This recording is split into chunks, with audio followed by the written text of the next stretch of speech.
Scott Walker's first visit since announcing. Yeah, Scott Walker's kind of a latecomer when it comes to his official candidacy for president, but that really hasn't hurt him in the polls. In fact, the fiery Wisconsin governor drew a huge crowd on his first stop as an official White House candidate in New Hampshire. The greatest threat to future generations is radical Islamic terrorism, and we need to do something about it.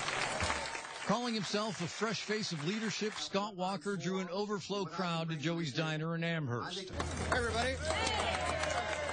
Aside from the packed house, it was standing room only on the streets outside of it. But if there's one thing that Walker knows, it's crowds. There were about 100,000 protesters that took over our capital. In fact, the Occupy movement did not start in Wall Street.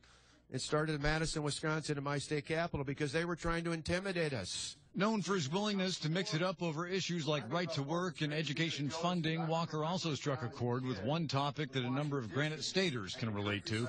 Property taxes today in my state are lower today than they were 4 years ago when we first started taking office. With a new campaign built on smaller federal government and his strong backing of states' rights, Walker is doing well in the polls in New Hampshire. And following his stop in Amherst, it was on to our studios at WMUR for a taping of Close-Up airing on Sunday, where he said the recent deal with Iran over its nuclear program would be scrapped immediately under his watch. I would terminate that bad deal. I'd seek to reinstate the sanctions authorized by Congress and then go forward with Congress to try and put in place even more crippling economic sanctions and convince our allies to do the same. Walker hasn't spent a whole